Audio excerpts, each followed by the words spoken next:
नमो भगवते वासुदेवाय।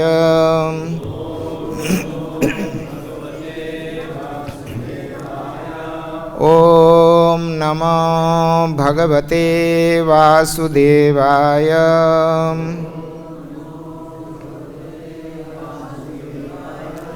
ओम नमो भगवते वासुदेवाय।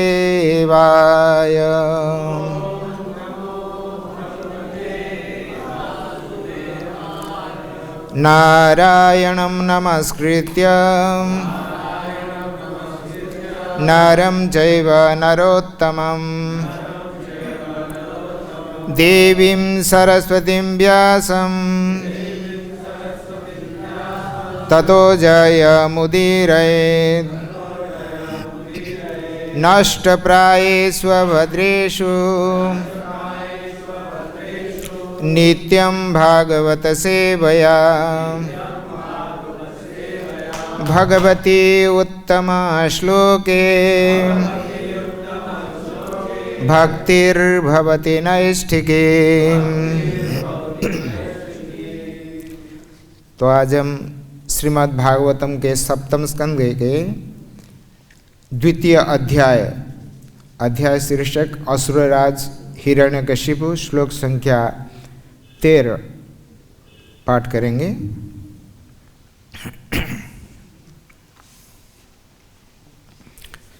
कृपया आप लोग मेरे साथ दोहराएंगे। इति ते भर्तृनिर्देशम् इति ते भर्तृनिर्देशम् आदाय शिरसा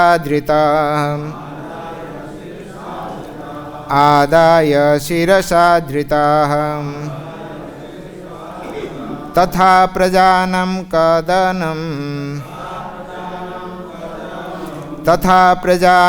कदनं विदधुः कदनप्रियाः।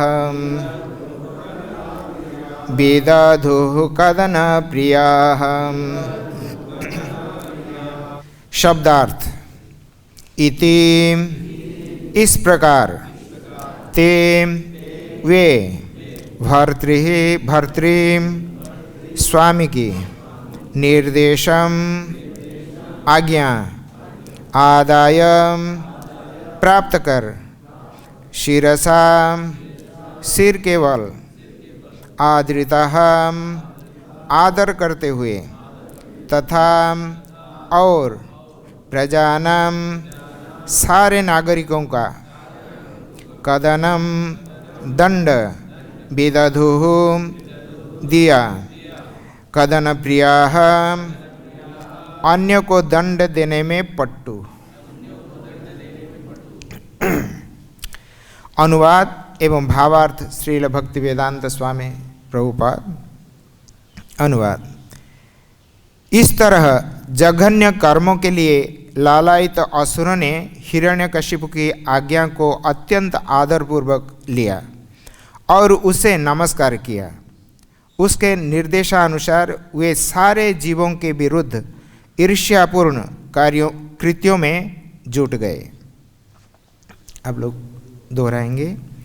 इस तरह जघन्य कर्मों के लिए लालायित असुरों ने हिरण्यकशिपु की आज्ञा को अत्यंत आदरपूर्वक लिया और उसे नमस्कार किया।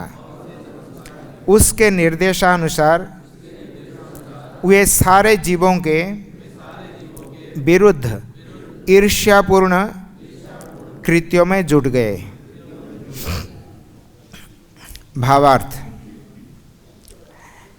जैसा कि यहाँ पर बताया गया है, आसुरी सिद्धांतों के अनुयायी सामान्य जनों के प्रति नितांत ईर्ष्या से भरे रहते हैं। आजकल की वैज्ञानिक प्रगति इस ईर्ष्या का जीता जगता उदाहरण है। नाभिकीय ऊर्जा की खोज जनता के लिए विपत्तिजनक रही है, क्योंकि संसार भर में असुरगण नाभिकीय हथियार बना रहे हैं। इस प्रसंग में कदन प्रिया शब्द अत्यंत महत्वपूर्ण। असुरगण जो वैदिक संस्कृति को विनष्ट कर देना चाहते हैं, वे निर्बल नागरिकों से अत्यधिक ईर्ष्या करते हैं और ऐसा कार्य करते हैं कि उनकी खोज अंततगत्वा हर एक के लिए अकल्याणकारक सिद्ध होते हैं। जगतो हितः। भगवत गीता के 16वें अध्याय में यह भलीभांति बताया गया है कि असुरगण सामान्य जनों के विनाश हेतु किस प्रकार पाप कर्म में रत रहते हैं।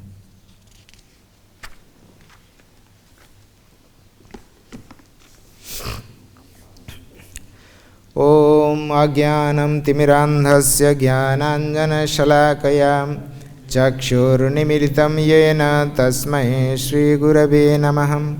श्रीचैतन्यमनोभीष्टं स्थापितं येन भूतले स्वयं रूप कदा मह्यं ददाति स्वपदान्तिकं। वन्देऽहं श्रीगुरः श्रीयुतपदकमलं श्रीगुरुन् वैष्णवांश्च श्रीरूपं साग्रजातं सहगण रघुनाथान्वितं तं सजीवं साद्वैतं सावधूतं परिजनसहितं कृष्णचैतन्यदेवं श्रीराधाकृष्णपादान् सहगणललिता श्रीविशाखान्वितंश्च। हे कृष्ण करुणा सिन्धो दीनबन्धो जगत्पते गोपेश गोपिकान्त राधाकान्त नमस्तुते। तप्त काञ्चन गौरांगी राधे वृन्दावनेश्वरी वृषभानुसुते देवी प्रणमामि हरिप्रिये। जयतां सुरतौ पंगोर्मम मन्दमतिर्गतिः मत्सर्वस्वपादाम्बुजौ श्रीराधामदनमोहनौ। दिव्यादिवृन्दारण्यकल्पद्रुमाद्धः श्रीमद्रत्नागारसिंहासनस्थौ श्रीराधा श्रीलगोविन्ददेवौ प्रेष्ठलीभिः सेव्यमानं स्मरामि। श्रीमन्रासरसारम्भे वंशीवटतटस्थितः कर्षणवेणुष्वनैर्गोपी गोपीनाथ श्रियस्तु नः। वाञ्छाकल्पतरुभ्यश्च कृपासिन्धुभ्यैव च पतितानां पावनेभ्यो वैष्णवेभ्यो नमो नमः। नमो महावदान्याय कृष्णप्रेमप्रदायते कृष्णाय कृष्णचैतन्य नाम्ने गौरत्विषे नमः। जय श्री कृष्ण चैतन्य प्रभु नित्यानंद श्री अद्वैत गदाधर श्रीवासादि गौरभक्तवृंद। हरे कृष्ण कृष्ण कृष्ण हरे हरे हरे राम राम राम हरे हरे। वंशी विभूषितकरान्नवनीरदाभात् पीताम्बरादरुणबिम्बफलाधरोष्ठात् पूर्णेन्दुसुन्दरमुखादरविन्दनेत्रात् कृष्णात् किमपि परमतत्त्वमहं न जाने। कृष्णात् किमपि परमतत्त्वमहं न जाने। कस्तूरीतिलकं ललाटपटले वक्षस्थले कौस्तुभं नासाग्रे वरमौक्तिकं करतले वेणुकरे कङ्कणं सर्वाङ्गे हरिचन्दनं सुललितं कंठे च मुक्तावलीं गोपस्त्रीपरिवेष्टितो विजयते श्रीगोपालचूडामणिः। गोपस्त्रीपरिवेष्टितो विजयते श्रीगोपालचूडामणिः। बर्हापीडं नटवरवपुः कर्णयो कर्णीकारं बिभ्रतवासः कनककपिशं वैजयन्ती च मालां रन्ध्रान् वेणुरधरसुधयां पूरयन् गोपवृन्दैः वृन्दारण्यं स्वपदरमणं प्राविशद् गीतकीर्तिः वृन्दारण्यं स्वपदरमणं प्राविशद् गीतकीर्तिः प्राविशद् गीतकीर्तिः। मुखं करोति वाचालं पंगुं लंघयते गिरिं यत्कृपातमहं वन्दे परमानन्दमाधवम्। इति ते भर्तृनिर्देशम् आदाय शिरसा धृतः तथा प्रजानं कदनं विदधुः कदन प्रियः। इस तरह जघन्य कर्म के लिए लालायित असुरों ने हिरण्यकशिपु की आज्ञा को अत्यंत आदरपूर्वक लिया और उसे नमस्कार किया। उसके निर्देशानुसार वे सारे जीवों के विरुद्ध ईर्ष्यापूर्ण कृत्यों में जुट गए। तो प्रसंग हम लोग सुनते आ रहे हैं कि किस प्रकार हिरण्यकशिपु के छोटे भाई जो कि देवताओं के द्वारा विष्णु के सहायता से देवताओं के द्वारा विष्णु के सहायता से वो मारे गए। तो उस हिरण्याक्ष का छोटे भाई हिरण्यकशिपु का हिरण्याक्ष का वध का उपरांत किस प्रकार हिरण्यकशिपु अत्यंत क्रोधान्वित होकर किस प्रकार कार्य में वो प्रवृत्त होने जा रहे हैं, इसका वर्णन हम लोग सुनते आ रहे हैं। उन्होंने तो पहले भगवान विष्णु को ऐसे ही उनका सारे सद्गुणों को वर्णन किया कि ये विष्णु ये पहले ऐसे ही नहीं था, ये तो बहुत समदर्शी था है, लेकिन अब क्या हो गया पता नहीं। ये देवता उसको बहलाकर ऐसे ही भाग दौड़ कर उनका कान भर दिए। अभी उनके पक्ष में ही सब कुछ बोलते हैं और करते हैं, अभी हमारे विरुद्ध षड्यंत्र रचते हैं और मेरे जो कि छोटे भाई मुझे अत्यंत प्रिय है तो उनको मार डाला। तो इससे बहुत दुखित होकर उन्होंने प्रतिज्ञा ली, जब तक मैं हाथ में वो त्रिशूल लेकर ऐसे ही बता रहे हैं कि जब तक इस त्रिशूल से वो विष्णु का गर्दन नहीं उड़ा दूंगा और उससे जो खून रुधिर जो श्रावित होगा उस रुधिर से मेरे छोटे भाई जो कि रुधिर के लिए बहुत प्रिय है, रुधिरासना माने खून को पीने में वो बड़ा आनंद लेता था, तो उसको इस खून से रुधिर से मैं उनको तर्पण करूंगा। और इस प्रकार जैसे परसु राधारमण महाराज जी ने बता रहे थे किस प्रकार इन्होंने इष्ट गोष्ठी बुलाई, अपने प्रिय जो असुरगणों को बुलाकर उनको बता रहे हैं इष्ट गोष्ठी में कि अब क्या करना है सुनो, अब विष्णु को मेरे हाथ में छोड़ दो, मैं उनको संभाल लूंगा, लेकिन तुम लोग धरती पर जाओ, धरती पर जाकर और इन स्थानों में, कौन कौन स्थान में ये कहा,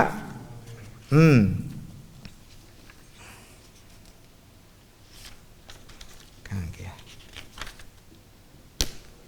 हाँ ये कहते हैं यत्र यत्र द्विजा गावो वेदा वर्णाश्रम क्रिया तम तम जनपदम यात संदीपयत वृश्चत।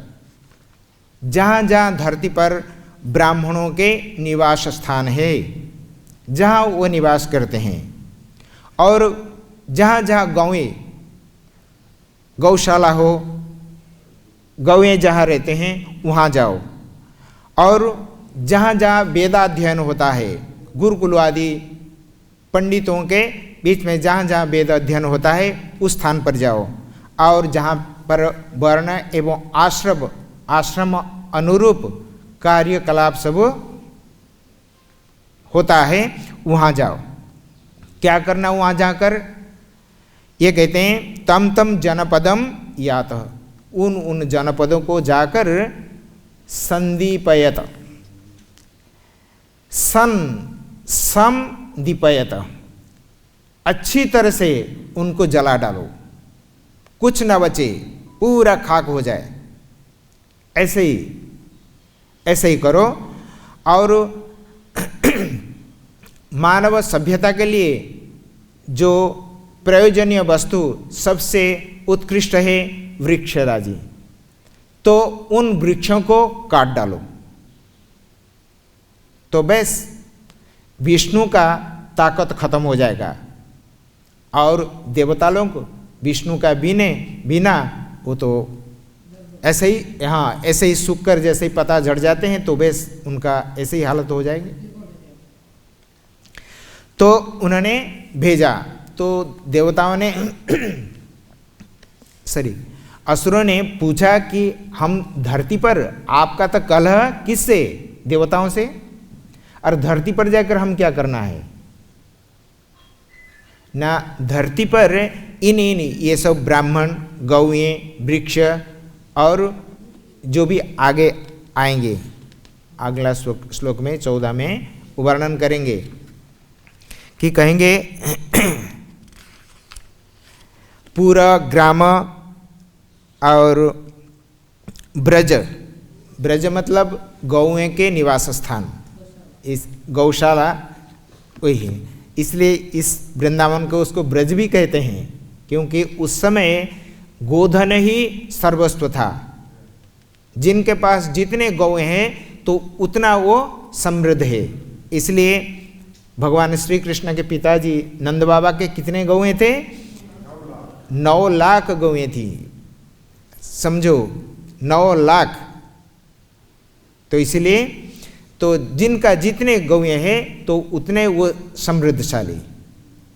तो उन्होंने जगह को जाकर आप लोग सब उनको सब जला डालो, बिल्कुल कुछ ना रखो।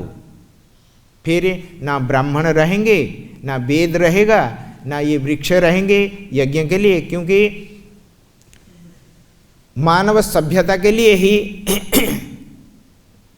इन वस्तुओं का आवश्यकता है।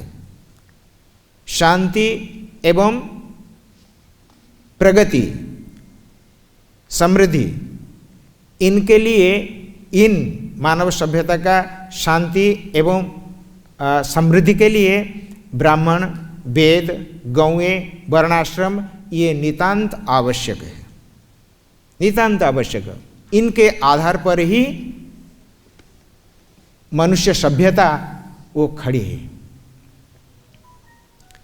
अगर इनको आप जड़ से नष्ट कर देंगे तो बस मानव सभ्यता जो प्रगति है, शांति, समृद्धि है, वो सब आप खत्म हो जाएंगे।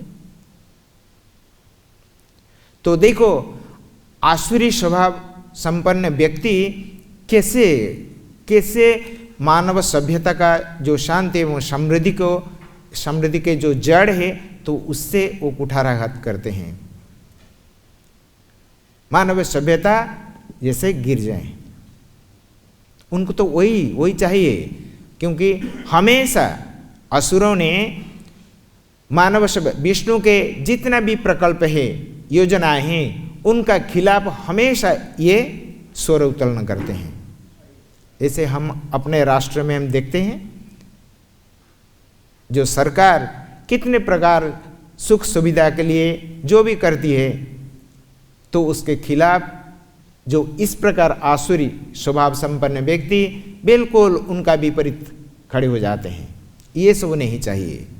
ये अनादिकाल से, देखो ये सतयुग घटना है, अभी तो कलयुग है, तो प्रारंभ से ही भले ही ये सब भगवान विष्णु के, भगवान की ही इच्छा से ही संगठित होता है, उनके इच्छा बिना नहीं है, कुछ नहीं होने वाला उनका इच्छा बिना। तो भगवान के इच्छा, क्योंकि जब मनुष्य सभ्यता जब ये धरती पर आए तो भगवान ने स्वयं उनको ब्राह्मणस्य मुखमासीत बाहुराजन्यकृतः उरु तद वैश्य पदभ्याम शूद्र अजायत, ऐसे ही भगवान ने सृष्टि की। अपने शरीर मुख से ब्राह्मणों को, बाहु भुजा से क्षत्रियों को और उदर से ये वैश्यों को, इसलिए वो वैश्य ब्राह्मण और क्षत्रिय ये सब समाज के बहुत उनका योगदान है, तो नितांत इनका आवश्यक है।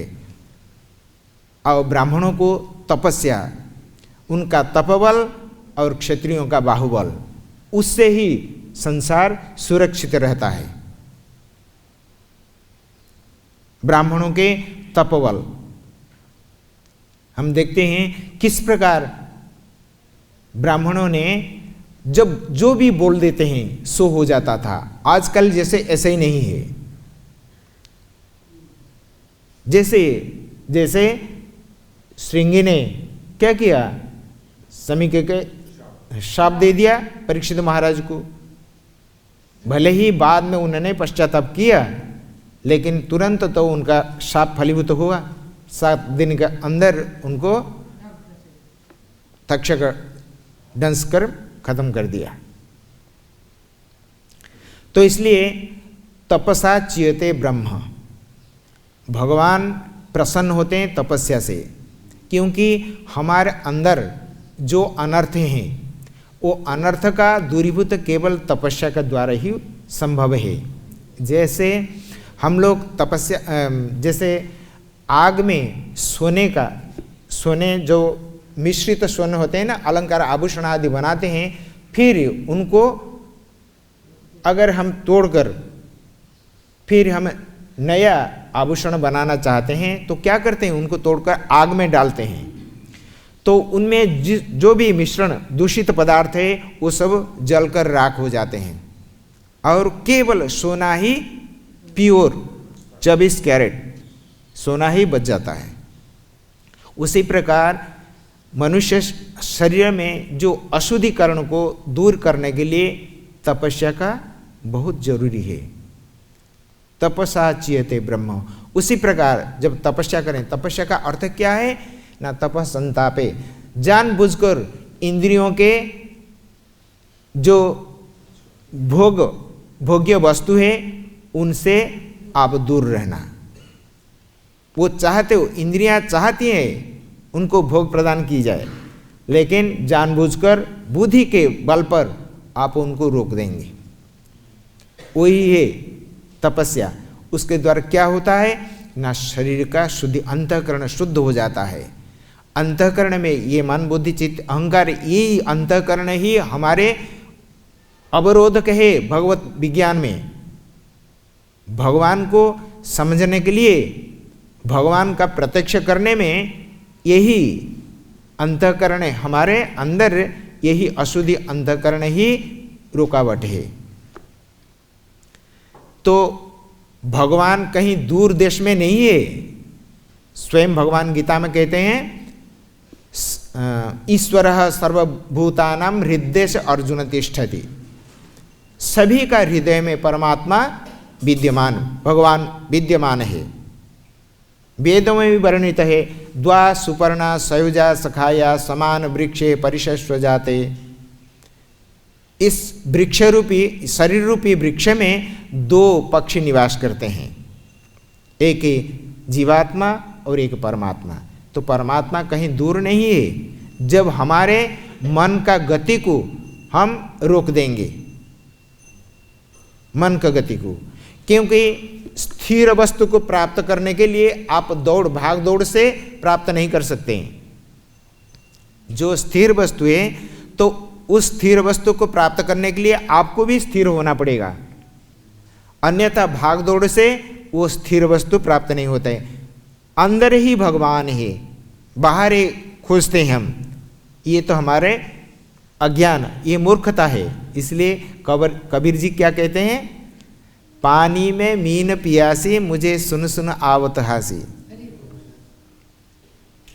कहते हैं हम लोग प्यास लगने से पानी लाते हैं पीते हैं, तो जल में मछली रहती है, वो मछली को जब प्यास लगता है तो वो क्या करते हैं, वो ढूंढता है कहाँ कैसे मैं प्यास बुझाऊं, पानी में मीन प्यासी। उसी प्रकार हम लोग भाग दौड़ करते हैं, भले ही प्रारंभिक अवस्था में हमें इतने मनुष्य समाज, कलयुग में मनुष्य समाज इतने अधोपतन हो चुके हैं, तो भले ही हमको प्रारंभिक अवस्था में इन सब नियम कानून को पालन करना पड़े, लेकिन भगवान को खोजने के लिए बाहर कहीं नहीं है। तो अभ्यास करते हैं मूर्ति में, तो फिर धीरे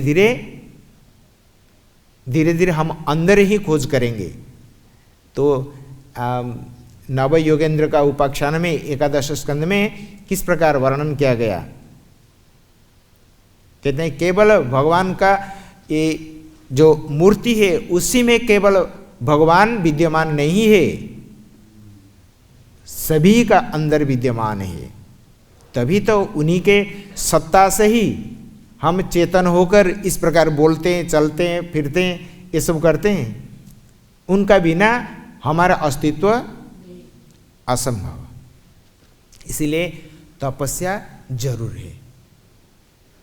तो इन तपस्या को ब्राह्मणों को हटा देंगे, उनका तपबल खत्म हो जाएगा, और उनके द्वारा प्रदत्त जो वेदों का अध्ययन से जो ज्ञान प्राप्त क्षत्रियों को वो ज्ञान प्रदान करते हैं किस प्रकार समाज का सुरक्षा करें, तो वो ज्ञान भी नष्ट हो जाएगा।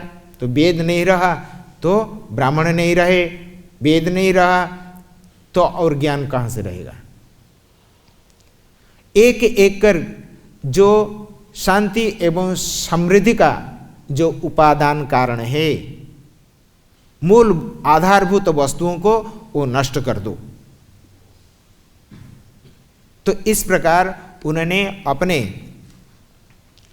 जो असुर सहयोगी थे उनको इस प्रकार आदेश देकर उन्होंने धरती पर भेजा कि जाओ इनको, और मैं वो विष्णु, मायावी विष्णु को मैं समझ लूँगा, बस मेरे हाथ में त्रिशूल है तो बस उसको तो इस बार ही खत्म कर दूंगा, ना रहे विष्णु ना ये ब्राह्मण आदि, हाँ जिनके द्वारा फूलते फलते वो भी नष्ट हो जाएंगे। पेड़ को जड़ को काट देंगे तो पेड़ अपने आप सूख जाएंगे। तो इस प्रकार विष्णु सभी का जड़ है, तो उनको मैं मार देता हूँ और तुम लोग को इस प्रकार जाकर धरती पर ये सब उपद्रव मचाना है। तो इस प्रकार आदिष्ट होकर, इसलिए कहते हैं इति ते भर्तृ निर्देशम, इस प्रकार अपना जो भर्ता पालन करने वाला जो हिरण्यकशिपु असुरराज, तो उनका निर्देश को, और देखो कितना असुर लोग बहुत चालाकी होते हैं, बुद्धिमान होते हैं, लेकिन एक बात समझ में नहीं आ रही है कि इतना बुद्धिमान होते हुए उनको समझ में क्यों नहीं आ रहा है कि ये विष्णु ये अज है, अमर है, नित्य है, शाश्वत है, ये क्यों नहीं समझ रहे हैं। ये बिल्कुल समझ में आ रही है कि विष्णु ये विष्णु का माया है। ये ज्ञान दे देते हैं, जाओ ये सब नष्ट करो और मैं भगवान विष्णु को मार डालूंगा। और ये इतने उसका समझ में नहीं आ रहे कि ये अजन्मा विष्णु कभी मरने वाला नहीं है, क्योंकि स्वयं भगवान कहते हैं गीता में, नैनम छिन्नन्ति शस्त्राणि नैनम दहति पावकः न चैनम क्लेदयन्त्यापः न शोषयति मारुतः। ना ये अस्त्र के द्वारा कटा जा सकते, ना वायु के द्वारा शुष्क, जल के द्वारा गीला किया जा सकता। ये आत्मा अजर अमर है कि यो जन्म नहीं लेता है, अजोपि सन अव्ययात्मा है ना। तो ये अज न जायते इति अज, वो उसका जन्म नहीं है, जो जन्म होता है वही मरता है, और ये विष्णु का जन्म नहीं है। तो इसलिए इस प्रकार वो जानता है फिर भगवान के माया के द्वारा, तो उसका बुद्धि मारी जाती है और वो सोचता है कि मैं विष्णु को मारूंगा, लेकिन विष्णु को मारेगा ना, स्वयं विष्णु के द्वारा मारा जाएगा। आगे तो फिर मरेगा ही विष्णु के, भले ही वो भगवान का इच्छा है, ये सामान्य व्यक्ति नहीं, ये तो असुर उनके प्राप्त हुए थे, स्वयं भगवान का पार्षद जय विजय थे, लेकिन अभी अभिनय कर रहे हैं। अभिनय, भगवान का अभिनय संसार में जो भी कुछ लीलाएं वो करते हैं वो ऐसे ही तैसे ही आलतू फालतू नहीं है, वो केवल जगत के शिक्षा के लिए, जगत के शिक्षा के लिए ही वो उनका सारे। ऐसे ही आप एक ही भगवान का लीला वर्णन करो जो कि बिल्कुल बेकार है, उनका कोई आवश्यकता नहीं थी, ऐसे ही नहीं है।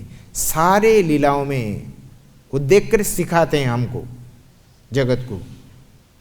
अगर असुरों को मारने के लिए उनको यहाँ पर धरती पर आना और ये करना, वो सब उनके लिए कुछ नहीं है, तो वहीं वो इच्छा, वहीं बैठकर इच्छा करेंगे तो ये सब खत्म हो जाएंगे। फिर भी लीला करने के लिए स्वयं को आना ही पड़ता है। उपनिषद में और श्रीमद् भागवतम का 11वां स्कंद में भी उल्लेख है, किस प्रकार कहते हैं, भीषा अस्मात् बात पवते भीषो देति सूर्य भीषा इंद्रश्च अग्निश्च मृत्युर्धावति पंचम। जिनके भय से, भीषा अस्मात् बात पवते, जिनका भय से ये वायु सब चलाचल करते हैं। भीषो देति सूर्य, जिनके भय से ये सूर्य एक पल एक निमिष अविलंबे रोजाना वो अपना कार्य में रत रहते हैं, उदय होते हैं, अस्त जाते हैं। भीषो देति सूर्य भीषा इंद्रश्च अग्निश्च, और इंद्र और अग्नि ये भी भयभीत रहते हैं। मृत्युर्धावति पंचम, ये मृत्यु हाथ जोड़कर उनके आज्ञा को पालन करने के लिए अपना सिर झुकाकर हमेशा तैयार रहता है। तो ये असुरराज हिरण्यकशिपु क्या कर सकता है? वो भगवान विष्णु का कुछ नहीं बिगाड़ सकता है। लेकिन उन्होंने जगत को, इससे क्या शिक्षा मिलती है हमें? भगवान विष्णु आएंगे, असुरों को विनाश करेंगे, तो यही शिक्षा देते हैं। जब संसार में वो उपद्रव मचाएंगे असुरों, तुरंत भगवान विष्णु नहीं आते हैं। जब उनका पाप का घड़े भर नहीं जाते हैं तब तक भगवान विष्णु प्रतीक्षा करते हैं, और जब पूर्ण हो जाता है फिर स्वयं आते हैं। तो स्वयं भगवान कहते हैं गीता में, यदा यदा हि धर्मस्य ग्लानिर्भवति भारत अभ्युत्थानम् अधर्मस्य तदात्मानं सृजाम्यहम् परित्राणाय साधूनां विनाशाय च दुष्कृतां धर्म संस्थापनार्थाय संभवामि युगे युगे। तो इस प्रकार भगवान का आगमन होता है। और हमको क्या शिक्षा उससे प्राप्त हुई?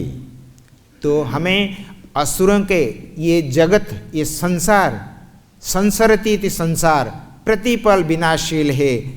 तो ये विनाशील जगत में हम जो आशा बांधकर बैठे हैं, बहुत सारी योजनाएं प्रकल्प बनाकर बैठे हैं, तो ये करूँगा वो करूँगा, इसके लिए हम शिक्षा देते हैं कि पदम पदम यद विपदम, ये संसार में हर पग पग पर विपत्तियाँ हैं। तो इस संसार हमारे लिए, हमारे रहने के लायक नहीं है। यहाँ से जल्दी जाना है। कहाँ जाना? जहाँ से आए वहीं जाना है। और जाएंगे कहाँ? क्योंकि हम भगवान के ही अंश, ममैवांशो जीवलोके जीवभूतः सनातन, ये सनातन अंश विशेष ये जीव है जीवलोक में। तो हमारे प्रमाद के कारण हमें यहाँ आए, भगवान ने भेज दिए, जाओ तुम्हारी इच्छा भोग करना, तो जाओ भोग कर देखो। अब सुख मिलता है ना दुख। अब हम लोग भुक्तभोगी इस संसार में, कितना हमको सुख मिलता है और कितना दुख मिलता है। जो सुख है ना वास्तव में वो सुख नहीं है, ये दुख का लाघव है। यहाँ सुख है ही नहीं। दुखालयम अशाश्वतम, ये दुख का घर में आप सुख का खोज कर रहे हैं। यहाँ सुख नहीं है। जो तथाकथित हम जो विषय सुख को हम सुख मानते हैं, वास्तव में वो तो परिणाम अंततगत्वा वो दुख में ही अवसान होता है। दुख ही दुख हमको भोगना पड़ता है, उससे हमको सुख नहीं है। सुख तो है ही नहीं है, सुख कहाँ मिलेगा, बाहर कहाँ खोजेंगे? सुख ही अंदर है। सच्चिदानंद हम ही है। भगवान सच्चिदानंद स्वरूप है, उनका अंश हम भी सच्चिदानंद आनंद स्वरूप है। और ये सब जितने भी जो सब भोगी संसार के उपभोग का जितने भी संसाधन हम जुटा कर बैठे हैं, वो तो लगता है कि हम सुख प्रदान करेंगे, वास्तव में ये सब दुख का कारण है। तो इसलिए प्रभुपाद जी ने तात्पर्य में क्या कहते हैं? कहते हैं ये वैज्ञानिक जो एक क्या कहते हैं, हाँ, नाभिकीय ऊर्जा, जो न्यूक्लियर एनर्जी, उसी को उसका निर्माण करते हैं। वो किस लिए? उनको पूछा जाए, आप लोग अपने अपना देश में, राष्ट्र में ये सब जो मानव सभ्यता को ध्वंस करने वाला ये जो अस्त्र शस्त्र, इनको क्यों निर्माण करते हैं? कहते हैं कि शांति एवं सुरक्षा के लिए। अगर सभी शांति एवं सुरक्षा के लिए, शांति एवं सुरक्षा चाहते हैं, तो फिर ये जो जो समाज घाती ये सब अस्त्र शस्त्रों को क्यों निर्माण करते हैं? ये जो नाभिकीय ऊर्जा व न्यूक्लियर बम, ये तो समाज को युग युग तक पूरा रसातल को ले जाएगा। और ये जानते हुए भी ये सर्वविनाशकारी, फिर भी उससे विरत नहीं होते हैं। एक के बाद एक नया नया ऊर्जा शक्ति को निर्माण करते हैं, जो कि समाज के प्रति बिल्कुल विपरीत है। उनका शांति और समृद्धि कहाँ होगा? तो शांति, अशांति एवं दुख ही दुख। तो इसलिए प्रभुपाद कहते हैं कि ये लोग, ये वैज्ञानिक लोग जो इस प्रकार अस्त्र शस्त्र निर्माण करके तो माने ढेर जकीरा बना लेते हैं, तो उससे क्या होगा? तो मानव समाज का ध्वंस के अतिरिक्त और कोई कार्य उससे साधित नहीं होता है। अब बताओ, ये न्यूक्लियर बम अगर छोड़ा जाए तो उससे हाँ विनाश तो होगा, और उससे लाभ क्या होगा? लाभ क्या होगा? ना हमारे असुर मार जाएंगे। अरे असुर कहाँ है? असुर तो हमारे अंदर है, तो वो मर जाएंगे, फिर नया असुर फिर पैदा हो जाएंगे। तो कितना देर तक आप इस प्रकार ही करते रहेंगे? तो इसलिए आत्म शांति बनाने के लिए ये सब नहीं करना चाहिए, आत्मा का खोज करना चाहिए। मैं कौन हूँ? ये प्रारंभिक अवस्था भी उनको पता नहीं है। और इतने बड़े बड़े जो कि संसार में ये सब गिने जाते हैं विद्वान श्रेष्ठ, जबकि वेद का बिल्कुल खिलाफ ये चलते हैं। समाज को ध्वंस करने में इनका बिल्कुल हाथ रहता है। केवल अधपतन अतिरिक्त और कुछ नहीं है संसार में। इसलिए असुर राज हिरण्यकशिपु अपने जो सहयोगी असुर बंधु हैं उनको निर्देश देते हैं, आप यहाँ से तुरंत जाओ, पृथ्वी पर आप जाकर यही, यद्यपि पृथ्वी में हमारा कोई प्रत्यक्ष शत्रु नहीं है, देवता तो वो तो देवलोक में रहते हैं पृथ्वी से ऊपर, तो उनको कैसे मारना? वो तो उनको प्रत्यक्ष रूप से उनको मारना नहीं, तो अपना आप वो खत्म हो जाएंगे, वो सूख जाएंगे। आप जड़ को काट डालो, यज्ञ आदि संपन्न नहीं हो, गौएं को नष्ट कर दो, क्योंकि गौएं से जो पंचगव्य होते हैं तो यज्ञ के लिए उत्तम माने जाते हैं उनको। और उसी प्रकार वेदों को नष्ट कर दो, ब्राह्मण वेद से जो ज्ञान प्राप्त करते हैं तो वो ज्ञान नष्ट हो जाए, और उन मंत्रों को जिससे वो शिक्षा करते हैं तो वो शिक्षा भी समाप्त हो जाएगी। इस प्रकार आधारभूत वस्तु को उन्होंने हटाना चाहते हैं। कितना कितना उनका दिमाग चलता है, देखिए। यही है आसुरी स्वभाव संपन्न व्यक्ति के। इसलिए प्रभुपाद जी कहते हैं ये सब जगत हित अहिता, जगत के अहित के लिए ये पैदा हुए हैं, कभी नहीं ये शांति एवं समृद्धि चाहते हैं। जानते हैं हम सुख में रहना चाहते हैं लेकिन रह नहीं पाते, स्वभाव उनका ऐसे ही।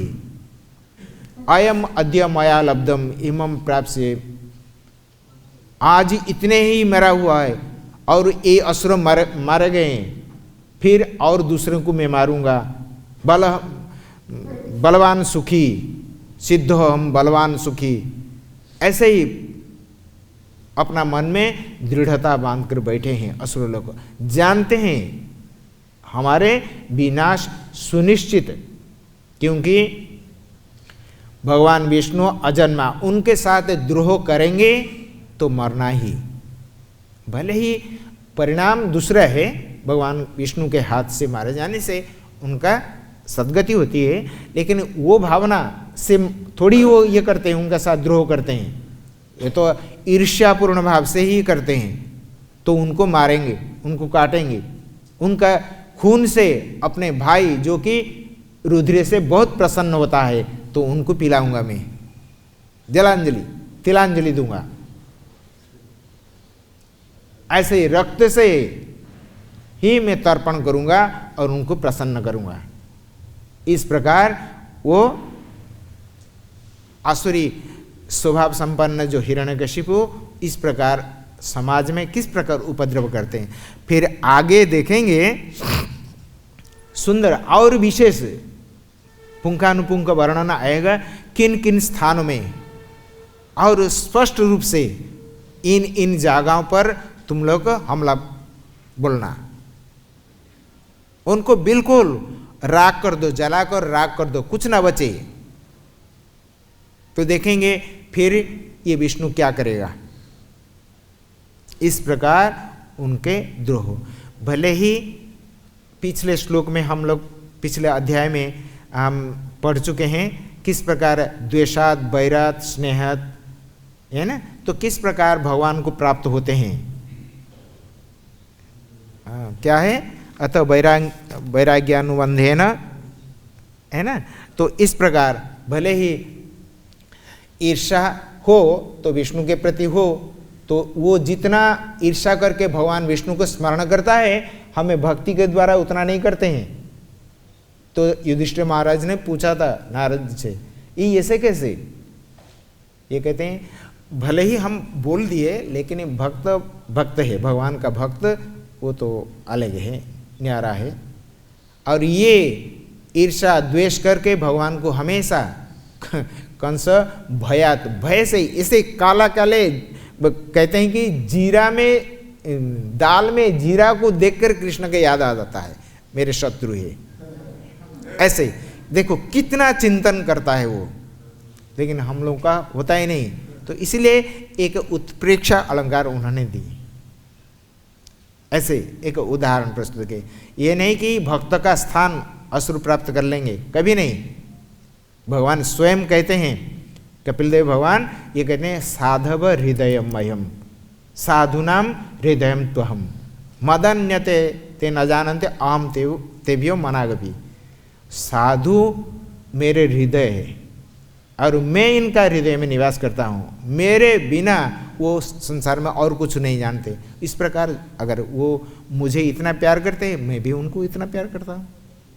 तो उनके स्थान तो, भक्तों के स्थान तो असुर ले नहीं सकते, लेकिन फिर भी एक उपमा देकर वो कहते हैं, कहते असुर अगर सदगति को प्राप्त हो जाता है तो फिर ये भक्तों का क्या हो।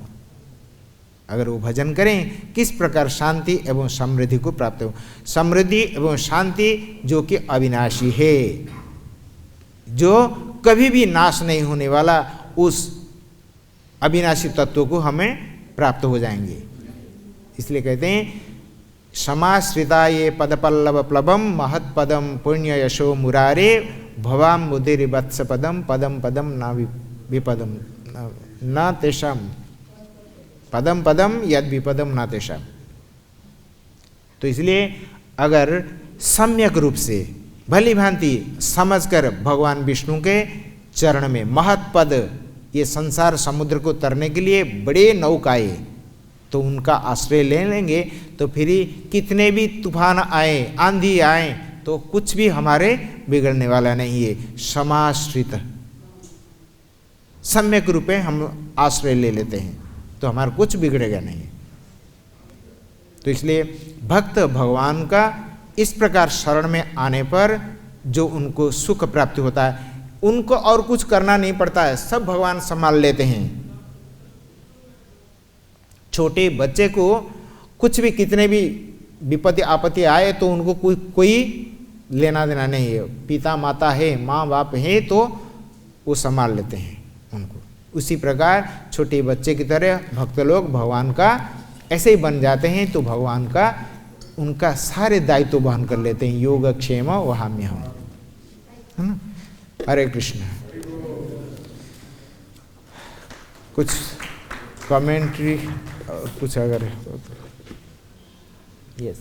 प्रभु जी, ये पूर्ण शरण जो आपने अभी बोला, इसका अर्थ क्या है? क्या कंप्लीट शरण, मतलब भगवान हाँ, की शरण लेना।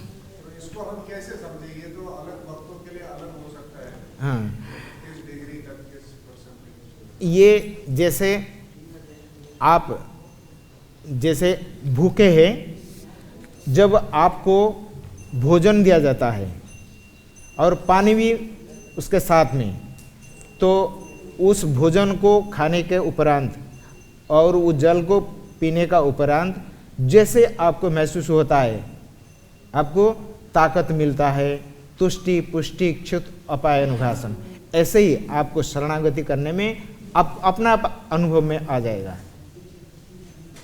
अभी जैसे हमारे माइंड बहुत रेस्टलेस है ना, तो वो स्थिर हो जाएगा भगवान में, क्योंकि हमारे और कुछ करने में हम, क्योंकि जो भी हम करते हैं सब अज्ञानवश करते हैं, तो गलतियां तो होती है, तो वही अशुभ कर्म फल का परिणाम है दुख। लेकिन जब भगवान के शरण में हम चले जाते हैं तो भगवान हमारे सारे केयर ले लेते हैं, तो फिर भगवान वो सर्वज्ञ हैं, सर्वविद है, सब जानते हैं, तो किसको क्या किस प्रकार रखना है तो उनके लिए वो व्यवस्था कर देते हैं, तो और उनको कुछ दुख नहीं होता है। और जितने जितने आपका डिग्री ऑफ सरेंडर आपका जितना अधिक अधिक होता है, तो उतने उतने ही आप अपने जो आनंद स्वरूप को आप प्राप्त होते हैं, तो उतने उतने आनंद में ही आप डूब जाते हैं। ये है ना। तो उसका अनुभव होता है ऐसे ही, जैसे उदाहरण दे दिया श्रीमद् भागवत में, तो क्या है, तुष्टि पुष्टि क्षुत अपायनुघासम, पूर्व लाइन,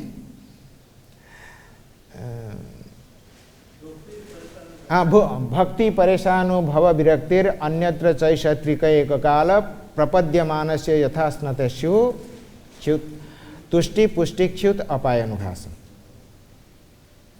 ये कहते हैं जब भगवान का शरण में हम चले जाते हैं, है ना, तो उससे क्या भक्ति परेशानु भव विरक्ति, भक्ति पर ईशानु अनुभव, भगवत अनुभव और संसार से वैराग्य, ये तीनों एक साथ में होते हैं। जब हम पूर्ण शरणागत होते हैं तो क्या होता है, समझ में आया? भक्ति भगवान के प्रति, भगवान का चरण में हमारे रति जागृत होता है। भक्ति ईशानुभव परेशान परेशानी नहीं है, ईश्वर का अनुभव होता है, परमेश्वर का अनुभव, भगवान का हम साक्षात्कार करते हैं। और संसार से जब उनको हो जाता है, संसार से हमको विरक्ति आ जाती है। और दृष्टांत देते हैं, जैसे ये क्षुधार्थ व्यक्ति को भोजन वो जल जब दिया जाता है, तुष्टि पुष्टि च्युत अपाय अनुघासम, एक साथ में जैसे निवृत्त होता है, उसी प्रकार उनको भी ये हो जाएगा। जय ए